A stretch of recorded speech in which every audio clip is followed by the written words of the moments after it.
Hello and welcome to our next video blog. I thought it would be good to carry on talking to Andy Serkis about some of the fun and games we had during our first block of shooting. Andy,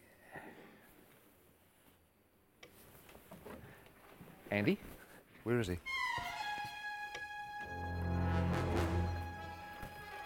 Andy!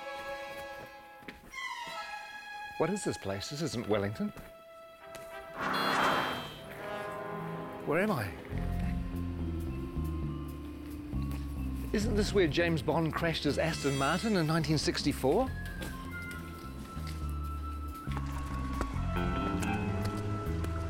And isn't this where Red Grant trained to be an assassin at the beginning of From Russia with Love?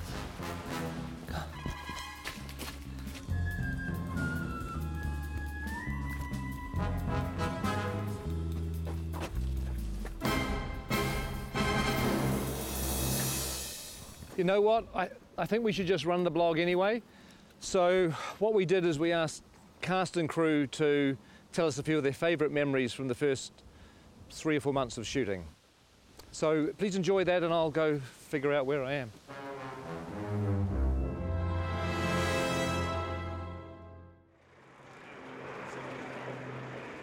What are the things that stand out for you the most from the first block? I think for me, my favourite stuff we've done so far has been Gollum's cave. Was that precious? The way that Pete did that scene, it felt like I was watching a play. It was sort of like you could just sit back and watch these amazing guys do their thing. Him and Martin together were fantastic. It was really cool. Trying to get back into the head of Gollum. I don't know if I ever told this, but it felt like kind of doing an impersonation of a character that I played. Yes. A long time. It was weird because it was like, you know, having to re-own it again. Yeah, it was pretty cool. It was a nice way of starting. I felt sorry for Martin because he was suddenly thrust into having to find the character of Bilbo and have to deal with you for a whole week, going at him the whole time. I mean, it must have been a bit intimidating. Blazes and splashes. It's a meaty mouthful. Yeah. It's going to be a good movie. Check it out. After 2 years of, oh my God, when are we ever going to shoot this film? We had 13 dwarves and a hobbit. We might have had a wizard as well. And suddenly, it's real. Seeing the sets were like amazing. That was true. I mean, coming to Bag End for the first time and walking through. That was our first day, wasn't it? It was, First day on the job. That was amazing. Can you name them? Name the dwarves. Ori Dori Nori, Biffa Bobba, Biffa... Biffa Bomber Boffa, Ori Nori. I can never remember. See, that's the problem. You can't even remember who they are. You have Philly and Killy. There's Thorin, and there's Gloin, and there's Oin, and Dwalin and Balin, and there's Biffa, Boffa and Bomber, and then there are the 3 Dori, Nori and Ori. I think that's it, isn't it? I think so. 13 Dwarves is one of the reasons why I dreaded The Hobbit and why I really didn't think I was going to make it for such a long time. But the irony is it's turned out to be one of the joys of the film. Oh my God.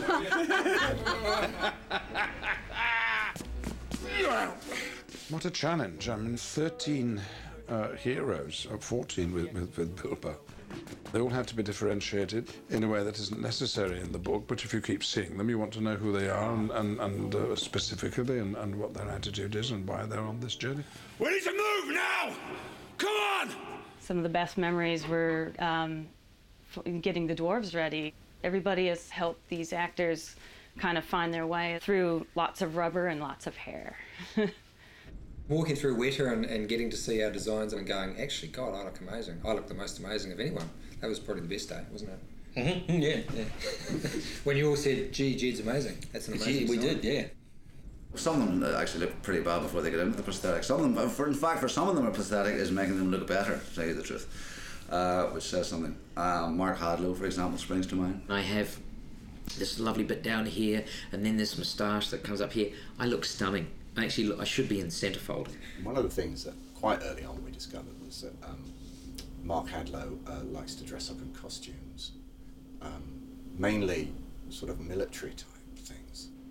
And the really weird thing about his sailor outfits is that below the waist, nothing. But again, you know, he's a nice bloke though. A little bit of cap. A little bit of cap. One of them doesn't have to wear a beard. Yeah, well, we are all very, very jealous of that. Actually, he is the Aidan Turner. He's the sexy dwarf. I don't even think he's got a beard, actually. Mainly because he's not old enough to grow one. He's the hot one, I suppose, if you like that kind of thing. But if you like knitted cardigans and knitted mittens, then I'm your fella. If there was a boy band in Middle Earth, he would be the leader Williams. of the Robbie Williams of the dwarf world. Whereas you'd be roadie, I think. Yeah, the roadie. Bomb would be a roadie. I think when people see the beards are going to come back in big time. They are. Huge. Give us a kiss. Gelek Dashud Ba. Gelek Dashud Ba. We've all learnt a bit of the dwarf language, Kosdor, so we all have a kind of selection of words to fall back on, curses and battle cries. I mean, we speak Dwarvish to each other most of the time when we're on set.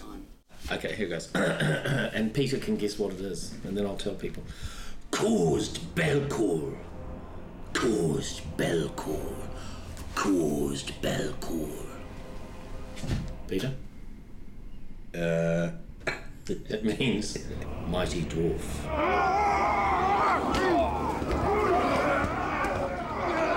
We had Troll Show. Well, you got to do all the fun stuff in Troll Show. Yeah, we did. I had to shoot dialogue and things, and he got to do all the good fighting troll stuff. That is the great thing about the dwarves, is that even though there's this comic element to some of the characters, not all of them, but some of them, when they fight, they really fight. We started with 3 months of intense training. We did stunt fighting, we did horse riding, we did the gym 4 times a week, we did dwarf movement intensely. They were trying to get us to a point where they could actually kill us and bring us back from the dead, kill us, bring us back from the dead, all the CPR and stuff like that, because that's what it'll be like on set. They did it by breaking us down. Yeah. They did it by essentially reducing us to the absolute amoeba stage and then building us up again as dwarfs. We've come through it as better dwarves, I feel. I do too. I know that William's discovered his inner dwarf. I have. Well, we all have, actually. It's a frightening thing, but this is the job that had to be done. If I could say key moments in Block 1, arriving in Rivendell and meeting Elrond and dining at his table, it really feels like you're stepping into Middle-earth. There are some who would not deem it wise. What do you mean? You're not the only guardian to stand watch over Middle-earth. I remember it now, but later on. I love working with Hugo and Kate back in Rivendell again. That was fantastic. Hello. Welcome. I still can't quite get over being on set with Ian as Gandalf and then, Kate Blanchett with Galadriel and Hugo with Elrond, and you just feel like you step back into a movie again. It's kind of weird. Is this a new one? This is different. Yeah, different one.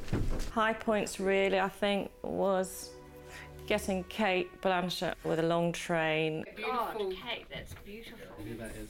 They're all going to want one. Just don't ask me to walk anywhere. One of the things that I like is that we're getting a little bit of the music into the movie too, the songs. Tolkien wrote quite a few songs for The Hobbit. I got to sing a song. You want to hum a few bars for us now? Oh, it's a classic song. It's after sort of Cole Porter, Gershwin, and that type of thing. There's an inn, there's a merry old inn beneath an old grey hill. He squeaked and sawed and quickened the tune while the landlord shook the man in the moon. It's after 3, he said. I think it'd be great if Dwalin just yelled the whole thing. So the cat They all swallowed a tipsy cat. Is this Metallica? Is this the Metallica version? Who is this? Guess the Metallica version. Well, I'll be singing at the Oscars is a different matter, but hopefully some people might sing it in the shower. Oh, excuse me. I think this is a Peter Jackson question.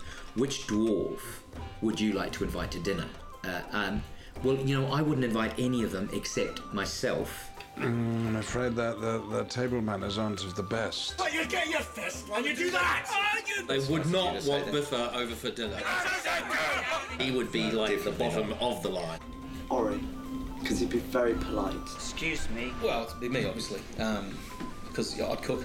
Stephen Hunter does pretty well with a bad table manners. He just eats so much. Have you seen the size of him? I mean, oh good lord.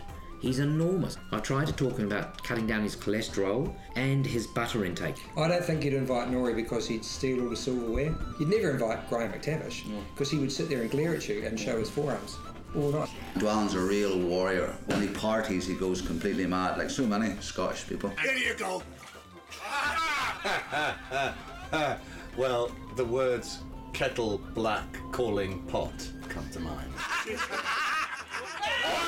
I don't think you'd invite any dwarf to dinner, actually. I wouldn't have them all together, though. Not 13, maybe a couple at a time. Special person to meet here, John Rhys Davies.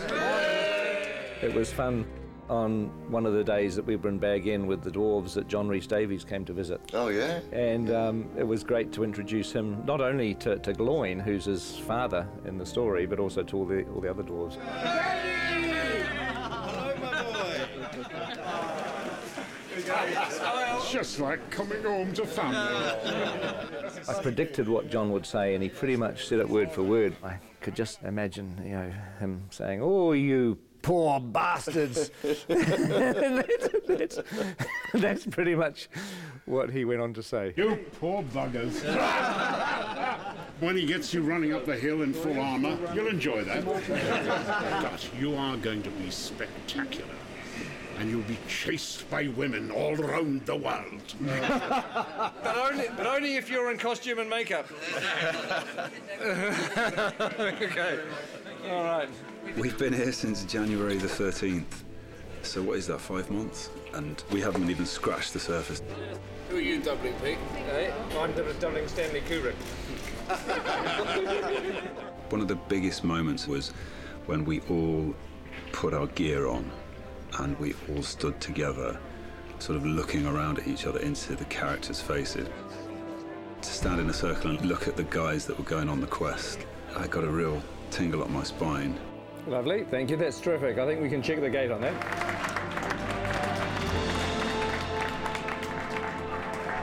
Thank you very much. Thank you, guys. Thanks, guys. Thanks very much. It's terrific. Thank you. Bittersweet moment, but it's time to leave. Hasta la vista. Then driving off. I'm waiting for somebody, sorry. There could have been even... I know. Just go. Oh, really? Yeah, just go. We've had enough. Go. Are you wrapped? No, I'm not wrapped. They're keeping the good people. Okay. Oh, hey, Go again, we'll go hey. now. Hey. Okay, we'll go now. It's a bittersweet moment, but it's time to leave. Hasta la vista.